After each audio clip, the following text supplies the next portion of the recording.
Question of the day: what is your favorite app-based or app-driven board game? Now, used to, this would have been a much harder list to make, but over the years, since basically Mansions of Madness came out, second edition, we have been hit with a spate of these games in which you use some sort of device to enhance your gaming. Things like Chronicles of Crime, Destinies, all of these things are using some sort of device to enhance your game.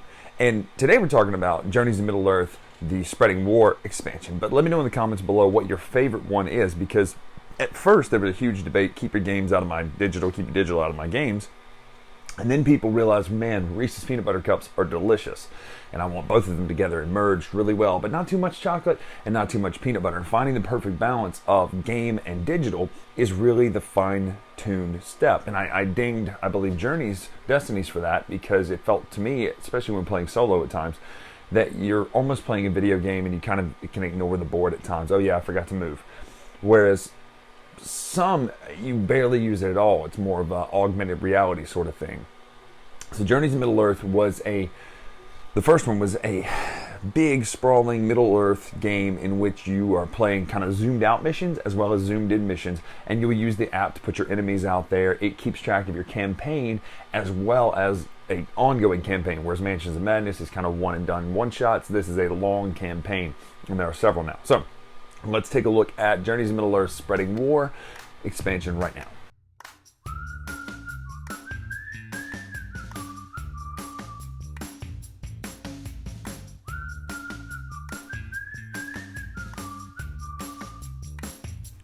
So here is the new content that comes with the Journeys to Middle-earth Spreading War expansion. Plus, the thing about these games, obviously, is there's so much more that comes in the app. So yes, you're getting this physically, but the new campaign that you play is the huge most part of the content. Now, granted, there's some really great miniatures here. My only complaint is, not on these so much, but on the Mumakil and a couple others, the detail is not as fine as I would like to see on some of these, but they do look really good for the most part.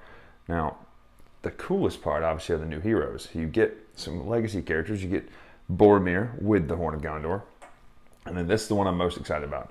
You get Beorn and the bear form. And yes, he can switch between in fighting, as well as Dwalin, and then a couple of new characters here. So let me show you those. You've got Beorn, the Great Bear, Calamantuk, Boromir, Renarian, Freyhild, and Dwalin. So this is great because adding new characters is always fun, because playing the game changes based on who you play with. Plus, there are new roles that go in there, so it even gives you suggested roles. But there's also a really cool new function in this expansion of mounts. There are a whole lot of different horses and mounts and ponies, and there's Grumblebum the bear.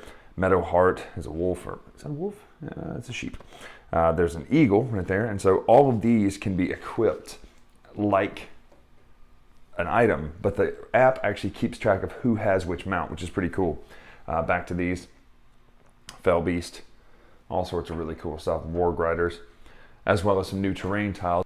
There is a few terrain pieces for the battle maps. You've got a fountain and a pond. These will actually give you inspiration. There are chests which you can open, and as well as trenches and fortified places. All of this is the new content, plus just a whole mess of new cards for the new characters, etc. Just really, really, really good stuff here.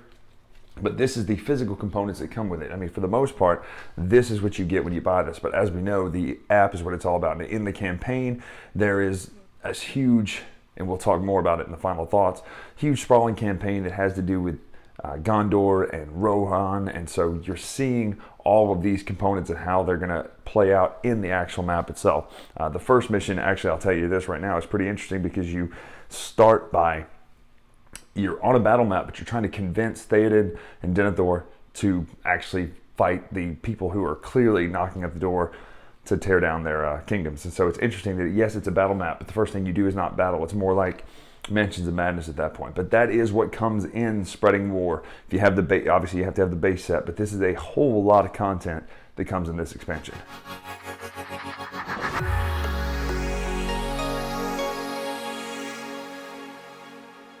So that's what comes with it. First and foremost, that is a ton of really good content, just physically there.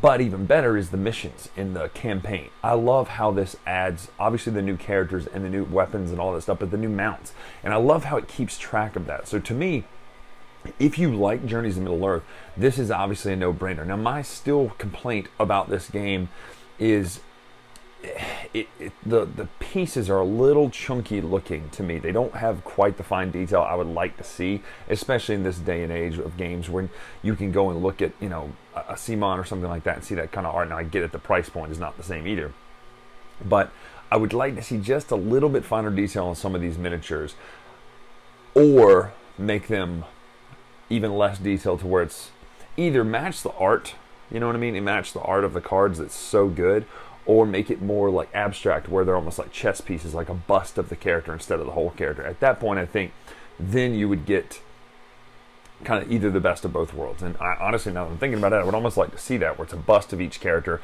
and, you know, a representation of the miniatures, almost like how Villainous does it, versus kind of trying to do this half in, half out realistic style. And that's my only ding with these. The game itself, though, is so good. I love Journeys to Middle-earth. I wish, and I'm hoping, just come on, at Fantasy Flight's stuff this year or next year, sometime soon, they will do Mansions of Madness 3rd Edition. Yes, I know, people don't like to hear that, but do Mansions of Madness 3rd Edition, and instead of doing the dice, do this card concept. This card system is so good. The idea of doing the test or the actions on the card or the powers on the card.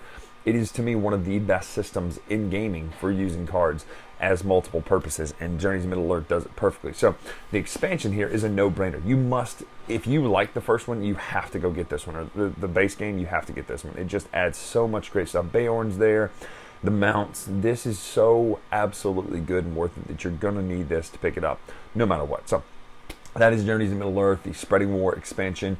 Caveat, I have not played the Moria expansion, so putting these together with it I'm sure is great as well, plus those characters. And I noticed that there was one thing that happened in the campaign that said if you have X, I'm not going to mention what it was, then you can get a bonus on this test. And so having Journeys to Middle-earth, the Moria expansion, would probably be a good idea too. So I haven't played it, but I played this and it's fantastic. So go get Spreading War. I'm Bryan Drake here on the Dice Tower. Make sure to follow us on Twitter, Instagram, etc. at Dice Tower Bryan, and I will see y'all Monday morning bright and early on the Summer Spectacular.